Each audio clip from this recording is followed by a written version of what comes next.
நேற்று தினத்தில் 2 தினங்களுக்கு முன்பாக அப்படியே பைபிள் வாசிக்கிட்டே இருந்தேன். சில காரியங்கள் அப்படியே யோசிச்சிட்டே இருக்கும் பொழுது,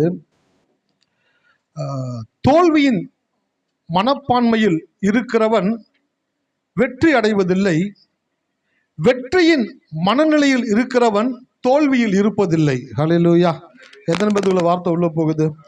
நான் வெற்றி அடைய வேண்டும் என்று நினைக்கிறவன் தோல்வியின் மனநிலையில் இருந்தானாக்கா வெற்றி அடையவே மாட்டான். நான் வெற்றி அடைவேன் என்ற மனநிலையில் இருக்கிறவன் தோல்வியில் இருக்கவே முடியாது. அப்போ மனசு மாறிடுச்சு அப்படின்னாக்க உங்களுடைய சூழ்நிலைகள் மாறக்கூடியதாக இருக்கிறது. அதான் பைபிள் ஒரு வசனம் இருக்குது, உங்கள் மனம் புதிதாகிறதுனாலே. ஆமாம், எப்போ நீங்கள் டிரான்ஸ்ஃபார்ம் ஆவீங்க, எப்போ நீங்கள் டிரான்ஸ்ஃபிகர் ஆவீங்க அப்படின்னாக்க உங்களுடைய மனம் எப்பொழுது புதிதாகிறதோ அப்போ தான் வெளியில் நீங்கள் புதிதாக்கக்கூடியவர்களாக மாறுவீங்க. அதனால் மனசு உள்ளே மாறணும். ஆலயத்துக்குள்ளே வந்து உட்கார்ந்தீங்கன்னாக்க என்ன போதிக்கணும் அப்படின்னாக்க உங்களுடைய இன்னர் டிரான்ஸ்ஃபர்மேஷன், அதாவது இன்னர் ரினிவல் தான் அவுட்டர் ரிவைவலை கொண்டு வரும் அப்படின்னு சொல்கிறாங்க.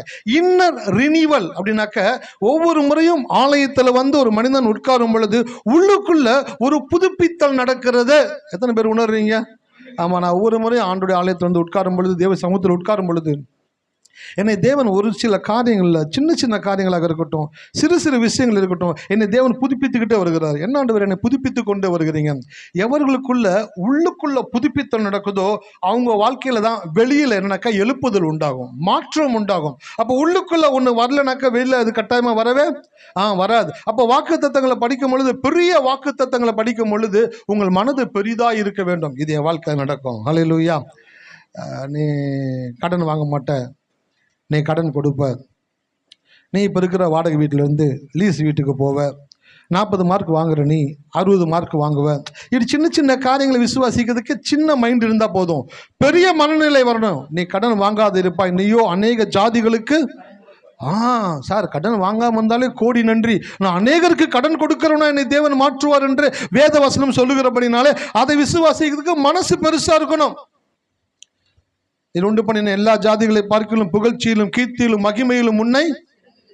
இந்த வாக்கு தத்துவத்தை விசுவாசிக்கணும் அப்படின்னாக்க 8ஆம் கிளாஸு பாஸு, 10ஆம் கிளாஸு ஃபெயிலு, இப்படிப்பட்ட ஆட்களை அந்த வசனத்தை விசுவாசிக்க முடியாது. இந்த வசனத்தை விசுவாசிக்கணும் அப்படின்னாக்க மனசு புதுசாகணும், கடவுள் யாருன்றது ஒரு அறிவு உண்டாகணும், அவரால் எல்லாம் முடியுன்ற எண்ணம் உங்களுக்குள்ளே வரணும். அவர் நினச்சாருனாக்கா என்னை தூக்குவார் சார், அவர் நினச்சாருனாக்கா என்னை உயர்த்துவார் சார், அவர் முடிவு பண்ணிட்டாருனாக்கா தேவரீர் சகலத்தையும் செய்ய வல்லவர், நீர் செய்ய நினைத்தது.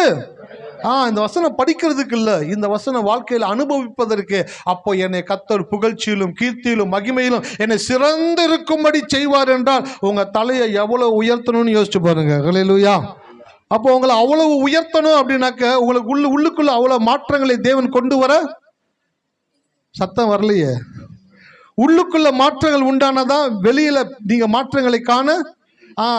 விதையை போட்ட உடனே விதை உள்ளுக்குள்ள வேர் விடுது, வேர் விட்டு மண்களை பிடித்து மண்ணில் இருக்கக்கூடிய சத்தை எடுத்து அது இறுக பற்றி கொண்டு வெளியில கிளை விட்டு அது முளைத்து மரமாய் கனி கொடுக்குது. அப்போ உள்ளுக்குள்ள வேர் எவ்வளவு ஸ்ட்ராங்கா போகுதோ அவ்வளவு மரம் ஸ்ட்ராங்கா இந்த உலகத்தில் நிற்கக்கூடியதாக இருக்கிறது. அப்போ உள்ளுக்குள்ள வேர் போக போக தான் நீங்கள் வெளியில கனி கொடுக்கக்கூடியவர்களாக இருப்பீங்க. பாலயத்துல இருந்து உட்காந்தீங்கன்னாக்கா உங்களுக்கு உள்ளுக்குள்ள தேவன் சில மாற்றங்களை உண்டாக்குகிறார். இன்னைக்கு நிதானம் என்ற ஒரு காரியத்தை குறித்து பேச போகிறேன். இந்த நிதானம் வந்து உங்கள் வாழ்க்கையில் ஆசீர்வாதத்தை கொண்டு வரக்கூடியதாக இருக்கிறது. ஹல்லேலூயா! சில பேர் இந்த ஆசீர்வாதத்தை இழந்து போவதற்கான காரணம் என்னன்னாக்கா, நிதானத்தை இழக்கிறவர்கள் நிச்சயமான தேவனுடைய ஆசீர்வாதங்களை இழந்து போகிறார்கள். வசனம் வேகமாக வாசிக்கலாம். சங்கீதம் 103 நம்ம ரெகுலராக வாசிக்கிற வசனத்தை வாசிச்சு அப்படியே கடந்து போவோம். நன்மையினால் உன் வாயை திருப்தி ஆக்குகிறார், நன்மையினால் உன் வாயை திருப்தி ஆக்குகிறார். கழுகுக்கு சமானமாய் உன் வயது திரும்ப பால வயது போல் ஆகிறது. கழுகுக்கு சமானமாய் உன் வயது திரும்ப பால வயது போல் ஆகிறது. கடவுள் பாருங்க, தன் பிள்ளைகளை பார்க்கும் பொழுது எப்பொழுதுமே மார்க்கண்டேயன் அப்படின்னு சொல்லுவாங்க, கேள்விப்பட்டிருக்கீங்களா?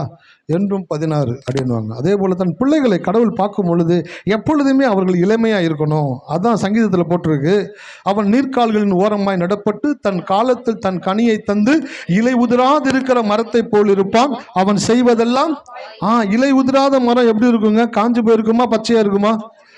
ஒரு மரம் பச்சையா இருக்குனாக்க அது ரொம்ப வந்துட்டு ஆரோக்கியமா இருக்குது, அது ரொம்ப வாலிபத்தோடு இருக்குதுன்னு அர்த்தம். மரத்தை காஞ்சு போய் இலைகள் கொட்டி ஒருமே குச்சி மட்டும் இருக்கு அப்படின்னாக்கா ஏஜ் ஆயிடுச்சுன்னு அர்த்தம். அதனுடைய சத்து ஒண்ணுமே இல்லை, அதனால் பலனற்று போகக்கூடிய ஒரு வாழ்க்கைக்குள்ள இந்த மரம் இருக்குதுன்ற அர்த்தம். அப்போ கழுகுக்கு சமானமா உன் வயது திரும்ப எத்தனை பேத்துக்கு இன்னொரு 15 வருஷம் முன்னாடி போய் இருந்தா கொஞ்சம் நல்லா இருக்கும் சார் அப்படின்னு எத்தனை பேர் நினைக்கிறீங்க? ஹல்லேலூயா. நான் நினைக்கிறேன் இன்னொரு 5 வருஷம் கொஞ்சம் முன்னாடி டைம் டிராவல் மாதிரி கொஞ்சம் முன்னாடி போனால் நல்லா இருக்கும் ஆண்டவரே. ஏன் 15 வருஷத்தில் உங்களை குறித்து நிறையா புரிஞ்சுக்க முடியல, உங்களை குறித்து அறிஞ்சிக்க முடியல. அதனால் மனம் போன போக்கில், மனம் யோசிக்கிற விதத்தில், நான் எடுக்கிறது தான் முடிவு, நான் செய்கிறது தான் சரி, எனக்கு தெரிஞ்சது தான் கரெக்டு, நான் சொல்கிறது தான் நல்லா கரெக்டாக இருக்கும் அப்படின்ட்டு ஒரு மைண்ட் செட்டில் நான் அப்படியே இருந்துட்டாண்டவரே. ஆனால் வேதம் சொல்லுது, உன் சுய புத்தியின் மேல் சாயாமல் உன் முழு இருதயத்தோடும் கர்த்தர் மேல். அப்படிப்பட்ட வாழ்க்கையை நான் வாழணும்னு விரும்புகிறாண்டவர். இன்னொரு 5 வருஷம் பின்னாடி கொஞ்சம் போனால் கொஞ்சம் நல்லா இருக்கும் ஆண்டவரே. கடவுள் சொல்கிறாரு, இன்னொரு 5 வருஷம் பின்னாடி வேணாண்டா, இன்னொரு 5 வருஷம் லைஃப்பில் நான் எக்ஸ்ட்ரா இன்க்ரீஸ் பண்ணி கொடுக்குறேன். ஹல்லேலூயா. வேதத்தில் ஒருத்தருக்கு கர்த்தர் 5 வருஷத்தை இன்க்ரீஸ் பண்ணி கொடுத்தாரு. யாருங்க? அவன் செத்துருவான்னு சொல்லி கடவுளே சொல்லிட்டாரு. விதி முடிஞ்சிச்சு. என்னதுங்க? அவன் விதி முடிஞ்சிச்சு. வியாதினால சிக்கப்பட்டான். அந்த வியாதி ரொம்ப கொடூரமாயிருச்சு. கடவுள் ஏசாயா தீர்க்கதரிசிட்ட சொல்லி அனுப்புறாரு, போய் சொல்லு அவன் பிழைக்க மாட்டான், மரித்து போவான், அவன் வீட்டு காரியங்களை ஒழுங்குபடுத்துன்னு சொல்லி அனுப்புறாரு தீர்க்கதரிசிக்கிட்ட. ராஜா கிட்ட போய் சொல்லுன்றாரு. தீர்க்கதரிசி சொல்றான், வீட்டு காரியங்களை ஒழுங்குபடுத்துங்க, நீங்கள் மறிக்க மாட்டீங்க, நீங்கள் பிழைக்க மாட்டீங்க, மறிச்சிடுவீங்க அப்படின்னு சொல்கிறான். தீர்க்கதரிசி சொல்லிட்டு கொஞ்சம் தூரம் போனோடனே இந்த ராஜா பாருங்க, சிங்காசனத்திலிருந்து எழுந்து சுவர்புறமாய் திரும்பி அழுது, கர்த்தாவே, நான் உமக்கு முன்பாக உண்மையும் மன உத்தமமாய் நடந்தேன் என்பதை நினைத்தருளும் என்று சொல்லி எசேக்கியா மிகவும் அழுதான். ஹல்லேலூயா. அப்படியே அழுகிறான் சார், பச்சை குழந்தைய போல் அழுகிறான். கடவுள் பார்க்குறாரு, தீர்க்கதரிசியை கூப்பிடுறாரு, ஏசாயாவை, நீ திருப்பி போ, அவன்கிட்ட போய் சொல்லு, அவன் ஆயுச நாட்களோட 15 வருஷத்தை இன்க்ரீஸ் பண்ணி கொடுக்குற அப்படின்னு சொல்லு. அந்த 15 வருடங்கள் அவன் வியாதியோடு அல்ல, சுகத்தோடு வாழ்ந்தான், பலத்தோடு வாழ்ந்தான், கர்த்தரை நம்பி வாழ்ந்தான். கர்த்தருக்காக வாழக்கூடிய வாழ்க்கையை தேவன் அவனுக்கு கொடுக்கக்கூடியவராக இருந்தார். எத்தனை பேர் இருக்கீங்க? அப்போ உங்கள் வாழ்க்கையில் தேவன் நீங்கள் எதெல்லாம் மிஸ் பண்ணீங்களோ அதெல்லாம் அனுபவிப்பதற்கான ஆயுசு நாட்களை உங்களுக்கு தேவன் இன்க்ரீஸ் பண்ணி கொடுக்கக்கூடியவராக இருக்கிறார். கட்டாயம் உங்கள் வாழ்க்கையில் செய்வார். அதனால தான் வசனம் சொல்லுது, கழுகுக்கு சமானமாக என் வயதை திரும்ப. கழுகை குறித்து நம்ம பேசிக்கிட்டே வருகிறோம். கழுகுனுடைய தன்மை என்னென்னு சொன்ன உங்களுக்கு, கழுகு அதிக உயரத்தில், கழுகுக்கு கூர்மையான பார்வை, கழுகு செத்ததை சாப்பிடாது, உயிரோடு இருக்கிறது தான் சாப்பிடும். கழுகு தன்னை புதுப்பித்து கொண்டே இருக்கும். கழுகு மரணத்தை ஜெயிக்கக்கூடிய ஆற்றலை தேவன் அதற்கு கொடுத்திருக்கிறார். அப்படிதான் நீங்களும் உங்களுக்குள்ளேயும் தேவன் கழுகுக்கு சமானமாய் திரும்ப வாழ வைத்திருக்கிறார். அதை குறித்து தான் பார்த்துக்கிட்டே வருகிறோம். ஒரு வசந்த வாசிங்க, வேகமாக கடந்து போகலாம். ஆதியாகமம் 1:28. பின்பு தேவன் அவர்களை நோக்கி, நீங்கள் பலுகி பெருகி பூமியை நிரப்பி அதை கீழ்ப்படுத்தி சமுத்திரத்தின் மச்சங்களையும் ஆகாயத்து பறவைகளையும் பூமி மேல் நடமாடுகிற சகல ஜீவ ஜந்துகளையும் ஆண்டு கொள்ளுங்கள் என்று சொல்லி தேவன் அவர்களை ஆசீர்வதித்தார். பாருங்க, இந்த ஆசீர்வாதம் என்பதும் அபிஷேகம் என்பதும் ஒன்றுதான். எல்லாரும் இன்னைக்கு கவனிங்களேன். பிளெஸிங் அண்ட் அனாயிண்டிங், இது ரெண்டுமே ஒரே பதத்தை உடையது. ஏன்னா அனாயிண்டிங் பண்ணும் பொழுது, ஒருத்தனை அபிஷேகம் பண்ணும் பொழுது, அந்த அபிஷேகம் எதை குறிக்குதுனாக்க ஒரு ஆசீர்வாதத்தை குறிக்கிறது. தாவீதின் மேல சாமுவேல் தீர்க்கதரிசி என்ன பண்ணாருங்க? அபிஷேகத்தை ஊற்றி அவனை ராஜாவாக அபிஷேகம் பண்ணினார். அப்போ ஒரு சாதாரணமாக குடிமகனாக இருந்தவனை ஒரு தேசத்தின் ராஜாவாக அபிஷேகம் பண்ணும் பொழுது அந்த அபிஷேகம் அவனுக்கு ஆசீர்வாதமாய் மாறினது. அப்போ உங்கள் வாழ்க்கையில் கடவுள் ஒரு அபிஷேகத்தை கொடுக்குறாருனாக்க, எதுக்குனாக்க அந்த அபிஷேகத்தில் நிரம்பி இருக்கிறதுக்கல்ல, அந்த அபிஷேகம் உங்களுக்கு ஆசீர்வாதத்தை கொண்டு வரக்கூடியதாக இருக்கிறது. அப்போ முதலாவது ஆதியாகமம் 1ஆம் அதிகாரத்தில் தேவன் முதல் மனிதனை உண்டாக்குன பிற்பாடு அவர்களை பார்த்து அவர் சொல்லுகிற ஒரு ஆசீர்வாதம் அது அவர்கள் மேல் இருக்கக்கூடிய அபிஷேகமாய் மாறினது.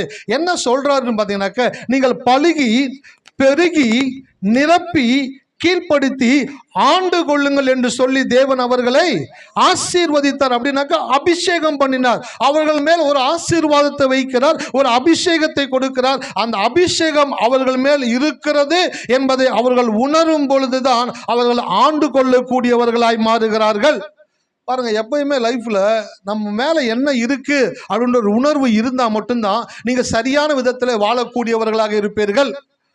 ஒரு ஒயிட் சாரி இல்ல ஒரு ஒயிட் பேண்ட் ஷர்ட் போட்டுட்டீங்க, இப்ப இந்த ஒயிட் சாரி இல்ல ஒயிட் பேண்ட் ஷர்ட் போட்டுட்டீங்க அப்படின்ற உணர்வு உங்களுக்குள்ள வந்தோன்னே நீங்க போய் ஒரு அழுக்கான இடத்துல உட்காருவீங்களா? ரோட்ல போறீங்க, மழை பெஞ்சு சேரும் சகதியமா கிடக்குது, ஒருத்தர் பைக்ல வேகமா வர்றான், பார்த்துட்டீங்க, சேருக்கிட்ட போவீங்களா? ஏன்னா டக்குன்னு அடிச்சு விட்டு போயிடும். அப்ப என்ன பண்ணுவீங்க? டக்கு டக்குன்னு வேகமா ஒதுங்குறீங்க. ஏன் ஒதுங்குறீங்க? சேர் நம்ம மேல பற்ற போதும். அப்ப நீங்க ட்ரெஸ் போட்டிருக்கீங்க, ஒயிட் ட்ரெஸ் போட்டிருக்கீங்கன்ற உணர்வு இருக்கும் பொழுதுதான் சேர் உங்க மேல பற்றக்கூடாது, அழுக்கு ஒட்டிடக்கூடாது, உட்கார இடத்துல தொடச்சிட்டு உட்காடுறீங்க, கரெக்டா போறீங்க. ஏன்? அந்த ஒயிட் அழுக்காயிடக்கூடாதுன்ற உணர்வு உங்களுக்குள்ள இருக்குல்ல. அதே போலதான் ஆசீர்வாதமும் அபிஷேகமும் என் மேல் இருக்கிறது என்ற உணர்வு இருக்கும் பொழுதுதான் அது உங்களை சரியான நபர்களாய் வாழச் செய்யக்கூடியதாக இருக்கிறது. நிறைய பேத்துக்குள்ள ஏன் ஆசீர்வாதம் வரல, ஏன் ஆசீர்வாதம் வேலை செய்ய மாட்டேங்குது அப்படின்னாக்க, தங்க மேல ஒரு ஆசீர்வாதம் இருக்கு, கர்த்தர் ஒரு அபிஷேகத்தை கொடுத்திருக்கிறார் அப்படின்ற உணர்வு இல்லாதவர்களாக அதை மறந்து வாழ்ந்து கொண்டிருக்கிறாங்க. அப்படி வாழ்கிற மக்கள் மேல் ஆசீர்வாதம் வேலை செய்யாது. ஹல்லேலூயா.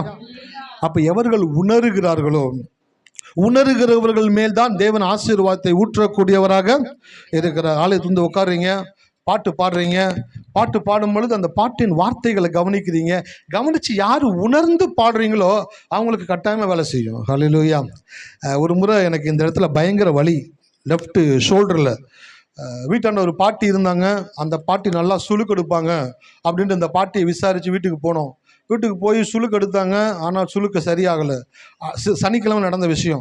ஞாயிற்றுக்கிழமை ஆலயத்துக்கு போகிறேன். ஞாயிற்றுக்கிழமை ஆலயத்தில் போய் ஆண்டவர் உட்காந்துக்கிட்டு இருக்கிறேன். அந்த பெயின் அப்படியே டக்கு டக்கு டக்குன்னு பிடிக்குது. அப்படியே அது பிடிக்கும் பொழுது அது ஹார்ட்டோடு கூட சம்மந்தப்பட்டது. நம்ம ஆளுங்க வந்து தான் மொட்டை தலைக்கும் முழங்காலுக்கும் முடிச்சு போகிறதுல நம்மளை மாதிரி கில்லாடிங்க யாருமே கிடையாது. தம்பி பத்திரம், இது ஹார்ட்டோட சம்மந்தப்பட்டது. அப்புறம் நைட்லாம் தூக்கம் வரல, என்னடா ஹார்ட்டோட சம்மந்தப்பட்டதுன்ட்டாங்கன்னு சொல்லிட்டு அடுத்த நாள் ஆலயத்துக்கு போகணும். அந்த வழியோடு கூட ஆலயத்துக்கு போகிறேன், ஆலயத்தில் போய் உட்காடுறேன், ஆராதனை நடக்குது, பாட்டு பாடுறேன். பாட்டு பாடிட்டு இருக்கும்போது ஏகோவா ராஃபா, சுகம் தரும் தெய்வம் அப்படின்ற பாட்டை ஊழியக்காரர் பாடிக்கிட்டு இருக்கிறாரு. நானும் அப்படியே இணைந்து பாடிக்கிட்டு கைகளை உயர்த்தி அப்படியே பாட்டு பாடிக்கிட்டே இருக்கிறேன். ஏகோவா ராஃபா, சுகம் தரும் தெய்வம் அப்படின்னு அந்த உணர்ந்து அதை பாடும் பொழுது பட்டுன்னு ஒரு ரிலீஃப், அந்த பெயின்ல இருந்து ஒரு ரிலீஃப் உண்டாச்சு பாருங்க. ரிலீஃப் உண்டானோன்னு என் சரீரத்தில் உணர ஆரம்பிச்சிட்டேன். கையை தூக்கி பார்க்குறேன், அசைச்சு பார்க்குறேன், இப்படி பண்ணி பார்க்குறேன், அந்த பெயின் சுத்தமாகவே அந்த இடத்துல இல்லை. அப்போ நான் ஒன்று புரிஞ்சுக்கிட்டேன், ஆராதனை வேளையில் தேவன் அநேகரை சுகமாக்க விரும்புகிறார். ஹல்லேலூயா. யாரை சுகமாக்குறார் அப்படின்னாக்க, யாரு உணர்ந்து பாடுகிறார்களோ அந்த உணரும் பொழுதே தேவன் அவர்களை சுகமாக்க கூடியவராக இருக்கிறார். அப்ப ஆலயத்தில் வந்து பாடும் பொழுது உணர்ந்து பாடுங்க. கடவுளுடைய வார்த்தை கேட்கும் பொழுது உணர்ந்து கேளுங்க. இது எனக்குள்ள வேலை செய்யும், இது கடவுளுடைய வார்த்தை, கடவுளுடைய வார்த்தை கட்டாயமா வேலை செய்யக்கூடியதா இருக்குது அப்படின்ற உணர்வு உள்ளுக்குள்ள வந்தோடனே அது உங்களுக்குள்ள மாற்றங்களை உண்டாக்கக்கூடியதாக இருக்குது. அப்போ உணர்கிறவர்களுக்குத்தான் அபிஷேகமும் வேலை செய்யும், ஆசீர்வாதமும் வேலை செய்யும். உணரணும். இன்னைக்கு அதான் சில காரியங்கள் எடுத்துன்னு வந்திருக்கேன், பிரயோஜனமா இருக்குன்னு நினைக்க நான் விசுவாசிக்கிறேன். நம்ம வாழ்க்கையில் நம்ம அடுத்த கட்ட ஆசீர்வாதத்திற்குள்ள போகாம ஏன் நம்ம பின்தங்கி இருக்கிறோம்? வட்டத்துக்கு வெளியவே இருக்கிறோமே, வட்டத்துக்குள்ள போனால் தானே கடவுளுடைய ஆசீர்வாதங்கள் அனுபவிக்க முடியும். ஏன் ஆசீர்வாதங்கள் வருகிறது இல்லை? அந்த காரியங்கள் இடத்துல பேச விரும்புகிறேன். ஆதியாகமம் 1:28 பலுகி பெருகி பூமியை நிரப்பி. பூமியை யார் நிரப்பணும்னு சொல்றாரு கடவுள்?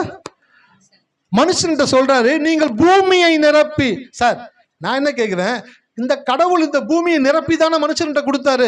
இத்தனை வருஷங்கள் ஆகியும் இந்த பூமியில தண்ணீர் இருக்கிறது, உணவு இருக்குது, மரம் செடி இருக்கிறது, பழங்கள் இருக்கிறது, பறவைகள் இருக்கு, மீன் இருக்குது, எல்லாவற்றையும் 1ஆம் அதிகாரத்துல தேவன் நிரப்பி தான் மனுஷனை உண்டாக்கி மனுஷனுடைய கரத்துல கொடுத்தார். ஆமாவா இல்லைங்களா? எத்தனை பேர் ஆதியாகமம் 1ஆம் அதிகாரம் படிச்சீங்க? ஆமா, காலைல அண்ணன் வாசிச்சு காமிச்சாங்க பாத்தீங்களா? ஃபுல்லா அந்த 1ஆம் அதிகாரத்துல கடவுள் என்னெல்லாம் உண்டாக்கினாரு. ஆகாய விரிவை உண்டாக்கினாரு, நிலப்பரப்பை உண்டாக்கினாரு, மரம் செடி கொடிகளை உண்டாக்கினாரு, பறவைகளை உண்டாக்கினாரு, மிருகங்களை உண்டாக்கினாரு, எல்லாவற்றையும் நிரப்பி கடைசியில மனுஷனை பூமியில உண்டாக்கி மனுஷனுடைய கரத்துல எல்லாவற்றையும் கொடுத்தாரு. கொடுத்துட்டு அவன்கிட்ட சொல்றாரு, நீ பலுகி நீ பெருகி, மூன்றாவது என்னதுங்க, நீ பூமியை நிரப்பி. பூமியை எதனால நிரப்பணும்? ஹல்லேலூயா. இன்னைக்கு எதனால் நிரப்பிக்கிட்டு இருக்கிறோம் அப்படின்றத சொல்கிறேன். இன்றைக்கு பூமியில் ஜனங்களால் நிரம்பிக்கிட்டே இருக்கிறாங்க. ஆமாவா இல்லைங்களா? ஒவ்வொரு நாளும் ஜனத்தொகை பெருகிக்கிட்டே இருக்க இல்லையா? ஒவ்வொரு வினாடியும் மக்கள் இன்றைக்கு பிறந்து கொண்டே இருக்கிறாங்க. இறப்பு விகிதம் கம்மியாக இருக்குது, பிறப்பு விகிதம் அதிகமாகி கொண்டே இருக்குது. ஜனங்களால் நிரப்புறாங்க. அடுத்து என்ன பண்ணுறாங்க? வீடுகளினால இந்த பூமி என்ன பண்ணுதுங்க? நிரப்பப்படுது. மொதல் இருந்ததுக்கும் மேப்பில் காட்டுறான். ஒரு 10 வருஷத்துக்கு முன்னாடி உலகம் எப்படி இருந்துச்சு? மரம் செடி கொடிகள் அதிகமாக இருந்துச்சு, வீடுகள் கம்மியாக இருந்துச்சு. அப்புறம் 10 வருஷத்துக்கு அப்புறம் காட்டுறான், மரம் செடி கொடிகள் அழிக்கப்பட்டு அந்த இடத்துல வீடுகள் உருவாக்கப்பட்டு இருக்குது. அப்போ வீடுகளினால இந்த பூமி நிரப்பப்பட்டுக்கிட்டு இருக்கு. மூன்றாவது என்னதுங்க? குப்பையினால இந்த உலகம். ஒரு நாளைக்கு எத்தனை டன் குப்பை சேருது தெரியுங்களா? நீங்கள் வீட்டில் ஒரு சின்ன டப்பாவில் குப்பை போடுறீங்க. அதனால் என்ன நினச்சிக்கூடாதுனாக்க, இந்த சின்ன டப்பா ஒரு 10 வீடு 20 வீடு, உலகம் முழுவதும் ஒரு நாளைக்கு பல 1000 டன் குப்பைகள் ஒவ்வொரு நாளும் வெளியேற்றப்பட்டு கொண்டே இருக்குது. அந்த குப்பைகள் எல்லாம் கொண்டு போய் கொட்டுறாங்க. சேட்டலைட்லேருந்து காட்டுறாங்க. ஒவ்வொரு தேசத்துலேயும் ஒவ்வொரு ஊர்களிலும் குப்பைகளை கொட்டி வைக்கக்கூடிய இடத்த பார்த்தா குப்பைகள் விட இப்போ இன்னும் அதிகமாக இன்க்ரீஸ் ஆகிக்கிட்டே இருக்குது. ஜனங்க ஞானமாக மக்கி போகக்கூடிய காரியங்களை பயன்படுத்தினாங்க. இன்னைக்கு மக்காத காரியங்களை பயன்படுத்துகிறாங்க. அன்னைக்கெல்லாம் கல்யாணத்துக்கு போனால் எதில் சாப்பாடு போடுவாங்க? இலையில போடுவாங்க. அந்த இலையை கொண்டு போய் எங்கே போடுவாங்க? அங்கதான் தப்பு பண்றீங்க. குப்பை டப்பால போட்டு அதை கொண்டு போய் ஆடுக்கும் மாடுக்கும் என்ன பண்ணுவாங்க? கொட்டுவாங்க. அப்ப இவங்க யூஸ் பண்ண அந்த வேஸ்ட் இன்னொரு உயிரினத்திற்கு உணவாய் மாறுகிறது. அதை சாப்பிட்டு அது போடுற வேஸ்ட்டை கொண்டு போயிட்டு நிலத்துல போடுவாங்க, அது எருவாகும். அப்போ ஒரு சைக்கிளை உருவாக்கி வைத்திருந்தான் மனிதன். எதுவுமே வேஸ்ட் ஆகக்கூடாது, எல்லாம் ரீசைக்கிள் ஆகும்படியாய் உண்டாக்கி வைத்திருந்தான். ஆனா காலப்போக்கில் என்னாச்சுனாக்கா, அடை என்னப்பா இது, வாழை இலையை போய் 8 ரூபா 10 ரூபா கொடுத்து வாங்கிக்கிட்டு பேப்பர் இலையை போட்டு விடுங்க சார் அப்படின்னு. இப்போ அதே மாதிரி வாழை இலை மாதிரியே பச்சையாக ஒரு பேப்பர் வந்துருக்குது. ஹல்லேலூயா. அதில் மெழுக தடவி விற்கிறானுங்க. அதில் போட்டு சாப்பிடும் பொழுது பிரியாணி டேஸ்டே இல்லை. ஹல்லேலூயா. நானும் யோசிக்கிறேன், முதல்ல பிரியாணி நல்லா தான் இருந்துச்சு, இப்போ செய்கிறவனுக்கு செய்ய தெரியலையா இல்லை பிரியாணி தான் வரலையா என்னன்னு கேட்டாக்க, பாருங்க அந்த ஹாஸ்பிட்டாலிட்டி அப்படின்வாங்க. அப்படின்னாக்கா உபசரிப்பு. உணவு நீங்கள் சுவையற்று சமைத்தாலும் நீங்கள் பரிமாறும் பொழுது உங்களுடைய அன்போடு கூட அதை பரிமாறும் பொழுது அந்த சுவையற்ற உணவு கூட சுவையான உணவாக மாற்றப்படக்கூடியதாக இருக்கிறது. ஆனால் இன்னைக்கு ரொம்ப டேஸ்டாக பண்ணுறான். டால்டா 2 கிலோ போடுறான், 3 கிலோ போடுறான். அவங்க என்ன நினச்சானாக்கா, டால்டா எக்ஸ்ட்ரா போட்டால் டேஸ்ட் வந்துடும். ஆனால் சக்கரை 5 கிலோண்ணா 7 கிலோ எழுதிக்கோ, என்ன வர்றவங்க தித்திப்பா இருக்குன்னு சொல்லிட்டு போனாட்டா பாருங்களா. அது இல்லை டேஸ்ட்டு. நீங்கள் உபசரிக்கிற விதத்தில், நீங்கள் எப்படி அவங்கள ஹாஸ்பிட்டாலிட்டி பார்க்குறீங்க, எப்படி அவங்கள அனுசரிக்கிறீங்க, எப்படிப்பட்ட இலையில் நீங்கள் உணவு போடுறீங்க. ஹல்லேலூயா. எத்தனை பேர் இருக்கீங்க? ஆமாம். அந்த குப்பையெல்லாம் மறுபடியும் ரீசைக்கிள் ஆகிட்டே இருந்துச்சு. ஆனால் இன்றைக்கி குப்பையெல்லாம் குப்பையாக தான் மாறுது. குப்பை அந்த உலகம் முழுவதும் என்ன பண்ணுறதுங்க? நிரப்பப்பட்டுக்கிட்டே இருக்குது. அடுத்து என்னதுங்க? மாசுனால இந்த உலகம் நிரம்பிக்கிட்டு இருக்குது. மோட்டர்லேருந்து வரக்கூடிய புகை, வெஹிக்கிள்லேருந்து வரக்கூடிய புகை, வீட்டிலேருந்து வரக்கூடிய புகை, ஏசிலேருந்து வரக்கூடிய ஏரு, இது எல்லாம் இந்த உலகத்தை என்ன பண்ணுதுனாக்கா மாசுபடுத்தி பூமியை நிரப்பிக்கிட்டே வருது. ஆனால் கடவுள் இப்படி இந்த பூமியை நிரப்ப வேண்டும் என்று சொல்லவில்லை. மனுஷனை படைத்து மனுஷனிடத்தில் இந்த பூமியை கொடுத்து, நீ இந்த பூமியை நிரப்பி, இந்த பூமியை எதனால் தேவன் நிரப்பும்படி சொன்னாரு? ஆல்ரெடி பூமியை கடவுள் நிரப்பிட்டாரு. இப்போ மனுஷங்கிட்ட ஒரு ஜாப் கொடுக்குறாரு, நீ இந்த பூமியை நிரப்பு அப்படின்றார். இந்த பூமியை நிரப்புவதற்கான மூலப்பொருள் என்ன கொடுத்தாரு கடவுள்? ஹல்லேலூயா. எத்தனை பேர் இருக்கீங்க?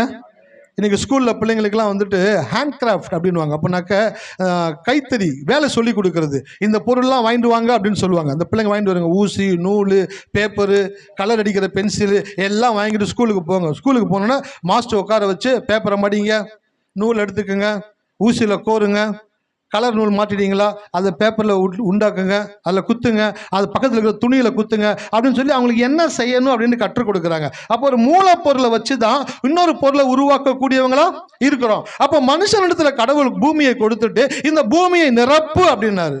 நான் சொல்லட்டுங்களா, மனுஷனுக்கு மட்டும்தான் தேவன் இந்த பூமியை நிரப்பக்கூடிய ஒரு ஆற்றலை கொடுத்திருக்கிறார். ஹல்லேலூயா. ஆனா இன்னொரு விஷயம் இருக்குது, காலி செய்கிற ஒரு காரியமும் இருக்குது. நிரப்பவும் முடியும், காலி செய்யவும் முடியும்.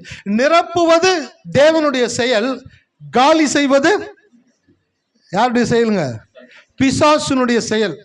ஒரு வார்த்தை பேசுறீங்க, வீட்டில் பேசும் பொழுது ஒரு சோர்வா இருக்கக்கூடிய ஒரு கணவர்கிட்ட மனைவி கிட்ட நீங்க பேசுகிற ஆறுதலான வார்த்தை, நம்பிக்கையான வார்த்தை அவங்களை என்ன பண்ணுங்க? நிரப்பும், அவங்களுக்கு திருப்தியாக்கும். பரவாயில்ல, நான் தான் உடஞ்சி போயிருந்தேன், சோர்ந்திருந்தேன், ஆனால் என் மனைவி சொன்ன வார்த்தைகளை கேட்கும் பொழுது எனக்குள்ள ஒரு மனசு இப்போ நிறைஞ்சிருக்குது, கடவுள் செய்வான்ற நம்பிக்கை வந்திருக்குது. அதே மனைவி அதே கணவன் உடஞ்சி போயிருக்கிற கணவன்கிட்டயும் மனைவிக்கிட்டையும் போயிட்டு அவங்கள காலி செய்கிற வார்த்தையை பேசுனாங்க அப்படின்னாக்க அவங்க ஒரே நிமிஷத்தில் ஒன்றும் இல்லாமல் ஆயிடுவாங்க. ஆமாவா இல்லைங்களா? அவனுக்கு சில இடங்களில் பார்த்தீங்கன்னாக்கா அந்த சூசைட் அட்டெம்ப்ட் அப்படின்றாங்க, தற்கொலைகள் நடக்குது. ஏன் நடக்குது அப்படின்னாக்க ஒன்றுமே கிடையாது விஷயம். ஒருத்தனை உடைக்கக்கூடிய வார்த்தையை ஒருத்தவங்க பேசின உடனே அவங்களுடைய இருதயம் உடைஞ்சிருச்சு. காலையில் பைபிள் வாசிட்டு இருந்தேன், ஒரு வசனத்தை அடி ஞாபகப்படுத்தின கடவுள், மன மகிழ்ச்சி நல்ல ஔஷதம், முறிந்த ஆவியோ எலும்புகளை உலர பண்ணும். எத்தனை பேர் படிச்சிருக்கீங்க இந்த வசனத்தை? மன மகிழ்ச்சி நல்ல ஔஷதம், முறிந்த ஆவியோ எலும்புகளை உலர பண்ணும். எலும்புல தண்ணி இருக்கணுமா? தண்ணி சத்து எலும்புல இருந்தாதான் நீங்க நிக்க முடியும், வெயிட் தூக்க முடியும். எலும்புல தண்ணி போயிடுச்சுன்னு வச்சுக்கீங்களேன், ஒன்னு தூக்குனீங்கன்னா டபக்குன்னு கை கீழே உடைஞ்சிரும். அப்ப எலும்புகள்ல பலன் இல்லாம போயிருது. அப்ப முறிந்த ஆவி, எப்படி ஒரு மனிதனுடைய ஆவி முறிக்கப்படுகிறது என்றால் பேசுகிற வார்த்தைகள் ஒரு மனிதனுடைய ஆவியை முறிக்கக்கூடியதாக இருக்கிறது. பேசக்கூடிய வார்த்தைகள் ஒரு மனிதனை நிரப்பக்கூடியதாக இருக்கிறது. அதனாலதான் வார்த்தைகளை செலக்ட் பண்ணி பேசணும். ஹல்லேலூயா. மனைவி கணவனிடத்தில் பேசும் பொழுதும், கணவன் மனைவியினிடத்தில் பேசும் பொழுதும் அது எடுத்துட்டு வர அதான் சொல்ல போறேன். நீங்கள் பேசுகிற வார்த்தைகள் ஒருவரை நிரப்பும் அல்லது ஒருத்தரை காலி. யோசிச்சு பேசணும். எந்த ஒரு வார்த்தை பேசினாலும் எல்லா டைம்ல அந்த வார்த்தை ஒரே மாதிரி ரியாக்ஷன் கொடுக்குன்னு எதிர்பார்க்க எத்தனை பேர் கவனிக்கிறீங்க? நான் கொஞ்சம் சீரியஸாக எடுத்துட்டு போறேன். ஏன் அப்படின்னாக்க நிறைய பேர் ஆசீர்வாதம் இல்லைன்றீங்களே, எங்க உங்க ஆசீர்வாதத்தை தொலைக்கிறீங்க அப்படின்றத காட்டுறேன். எங்க ஆசீர்வாதத்தை தொலைச்சிங்களோ அந்த இடத்துல போய் தான் நீங்க அந்த ஆசீர்வாதத்தை தேடணும். எதை தொலைச்சிங்களோ, எதை தப்பு பண்ணீங்களோ அதை சரி பண்ணிட்டீங்க அப்படின்னாக்கா உங்க வாழ்க்கை சரி ஆயிடும். அப்ப எங்க தப்பு பண்றீங்க? ஏன் உங்க வாழ்க்கையில ஆசீர்வாதம் வர மாட்டேங்குது? ஏன் சமாதானம் இல்லை, சந்தோஷம் இல்லை, மகிழ்ச்சி இல்லை, உயர்வு இல்லை? போன வருஷத்தோட இந்த வருஷம் கொஞ்சம் கிராஃபிக் கீழே போற மாதிரி தெரியுது. ஏன் இதெல்லாம் நடக்குது அப்படின்னாக்க கணவன் மனைவி பெற்றோர் பிள்ளைகளா இருக்கக்கூடிய நீங்கள் பேசுகிற வார்த்தைகள் உங்களை காலி பண்ணும், அல்லது நீங்கள் பேசுகிற வார்த்தைகள் உங்களை நிறைவாக்கி கொண்டே இருக்கக்கூடியதாக இருக்கிறது. 2 காரியங்கள் உங்களிடத்தில் காண்பிக்க போகிறேன். எடுத்து வாசிங்க. எபேசியர் புஸ்தகத்தில் கலாத்தியர் எடுத்துக்கொள்ளுவோம். நன்றி ஆண்டவரே. 5ஆம் அதிகாரம்.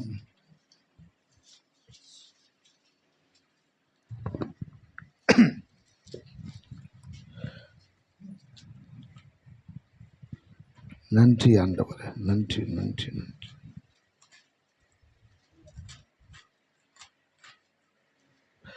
கலாத்தியர் 5ஆம் அதிகாரத்தில்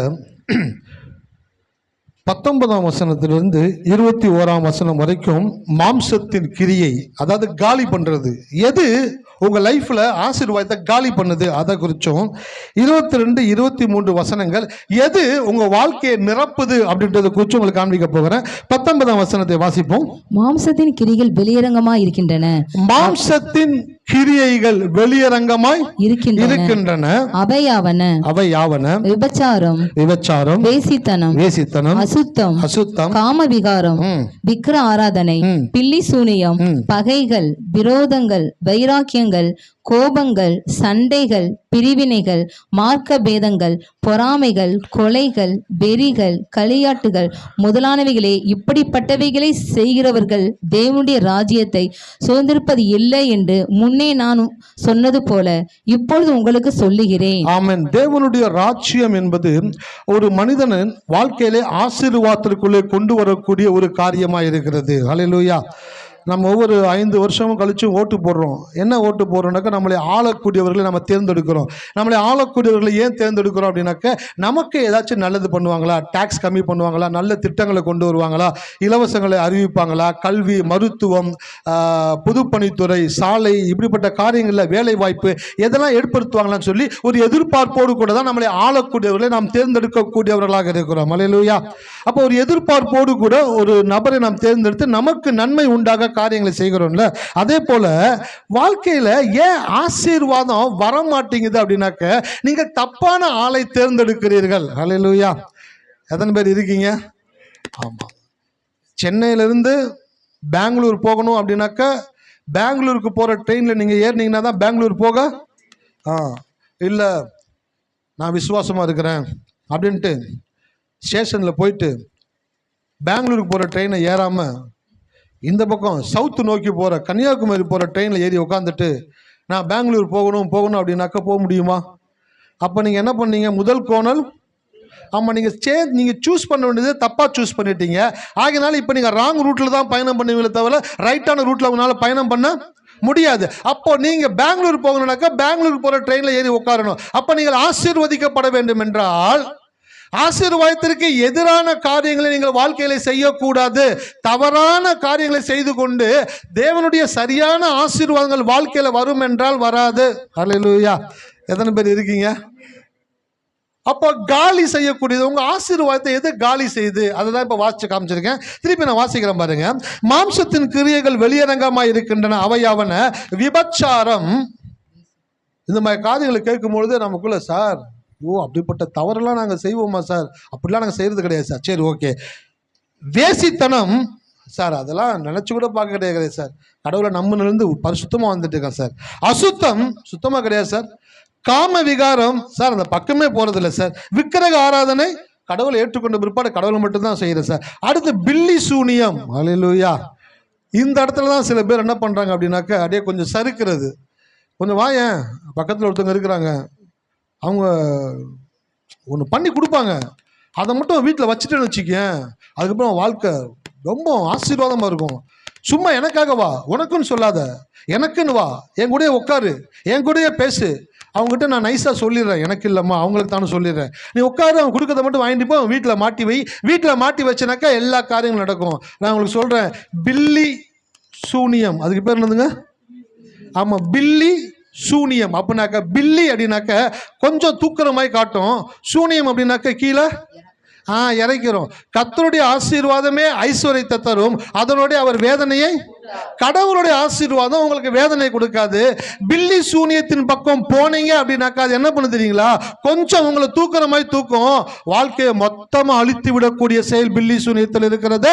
அதனால தான் கடவுளுடைய பிள்ளைங்க என்ன பண்றதுல பில்லி சூனியம், ஜோசியம், ஜாதகம் இதெல்லாம் பார்க்கறது இல்ல. ஏன்? அதெல்லாம் கடந்த ஒரு தேவனை நான் ஆராதிக்கிறபடியினாலே இவைகளை காட்டிலும் என் தேவன் பெரியவராக இருக்கிறார். பில்லி சூனியம் பண்றதில்ல. அடுத்து பகைகள். யார் மேலாச்சும் பகையோடு இருக்கிறீங்களா? அல்லேலூயா. அடுத்து என்னதுங்க? விரோதங்கள். சரி, இது கூட கிடையாது. வைராக்கியங்கள். இந்த இடத்துல 2-3 ஆடுங்க அப்படியே டிக்கு டக்குன்னு சிக்க ஆரம்பிக்கும். வைராக்கியம். வேதம் சொல்லுது, நல்ல விஷயத்துல வைராக்கியமா இருங்கள், தவறான விஷயத்துல வைராக்கியமா இருக்க. நல்ல விஷயத்துல வைராக்கியமா இருக்கணும். எந்த விஷயத்துல வைராக்கியமா இருக்கணும்? ஆலயத்துக்கு போவேன் அப்படின்றத வைராக்கியமா இருக்கணும், பைபிள் படிப்பேன்றதுல வைராக்கியமா இருக்கணும், கர்த்தருக்கு கொடுப்பேன்றதுல வைராக்கியமா இருக்கணும், கர்த்தருடைய வார்த்தையில நிற்பேன்றதுல வைராக்கியமா இருக்கணும். அதை விட்டுட்டு நான் பேச மாட்டேன், நீங்க பேசல அப்படின்னாக்க உங்க வாழ்க்கையில் ஆசீர்வாதம் வேலை செய்யாது. ஹல்லேலூயா. எத்தனை பேர் இருக்கீங்க? ஆமா, கணவனையும் மனைவியையும் பெற்றோரையும் பிள்ளைகளையுமா இந்த உலகத்துல வைத்தது யாரு?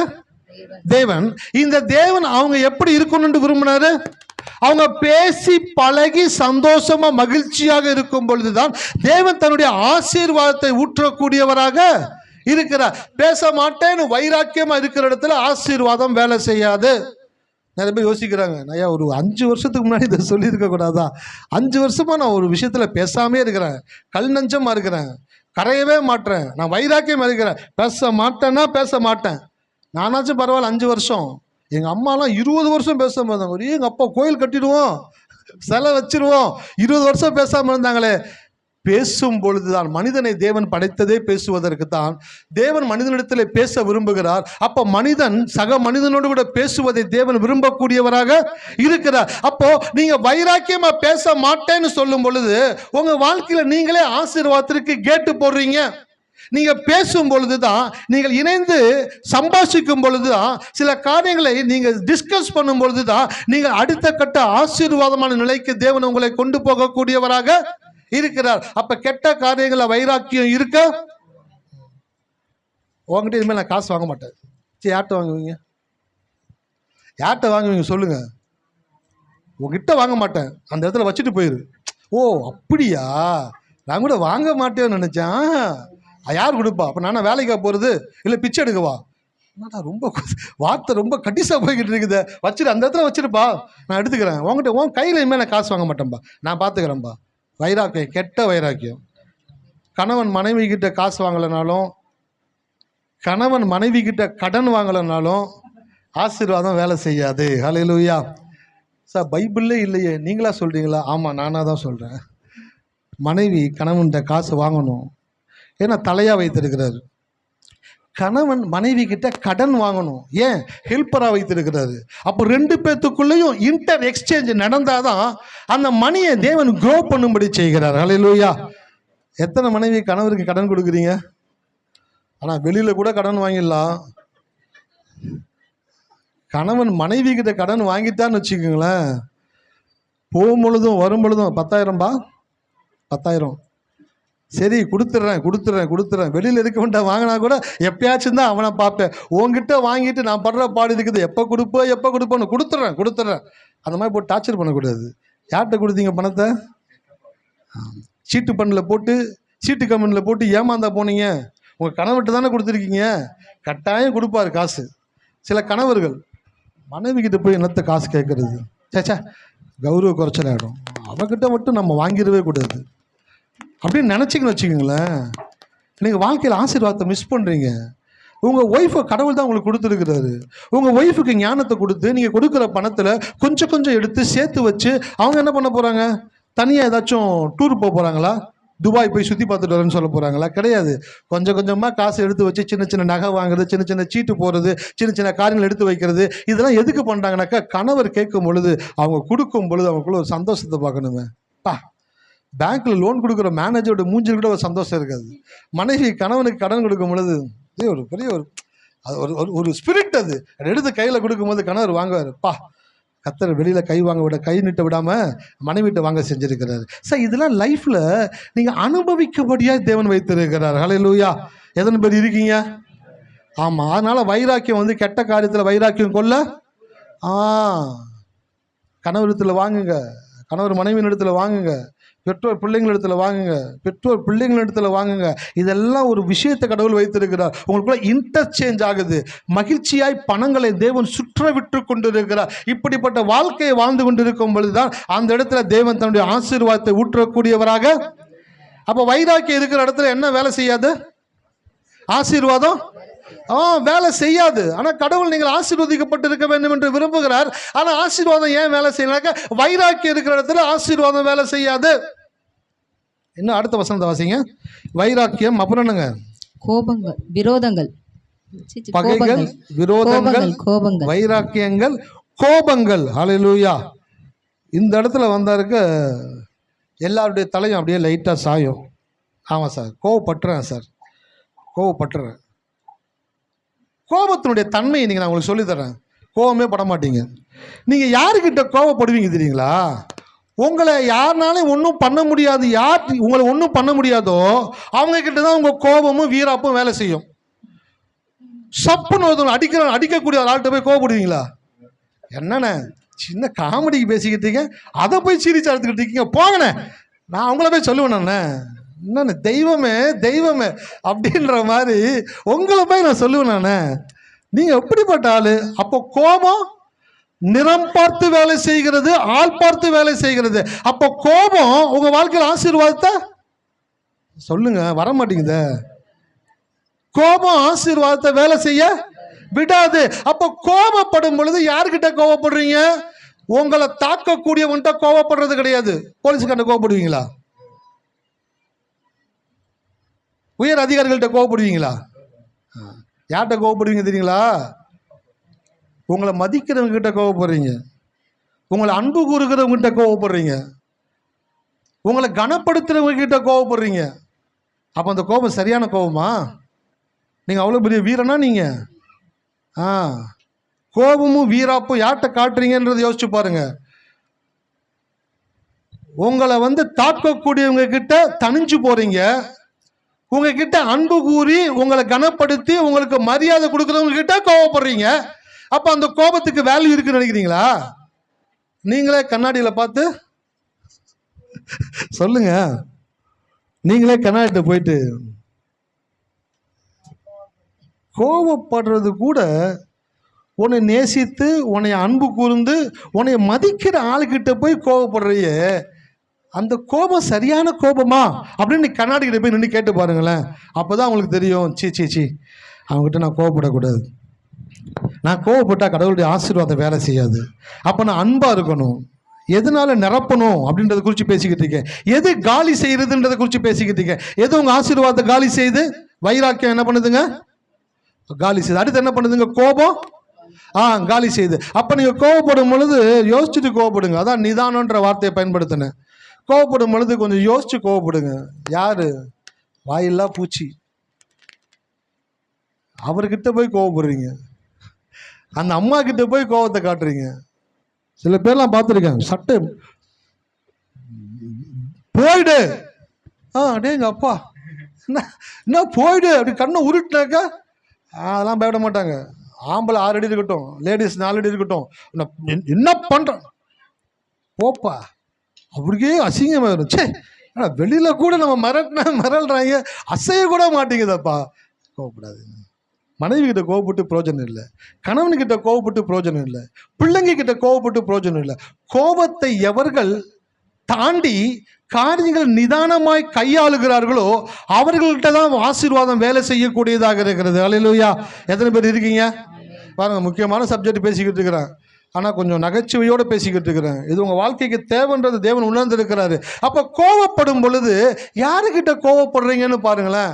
உங்களை நேசிக்கிறவங்ககிட்ட கோவப்படுறீங்க, உங்களை அன்பு கூறவங்கள்ட்ட கோவப்படுறீங்க, உங்களை நன்மை செய்கிறவங்கள்ட்ட கோவப்படுறீங்க.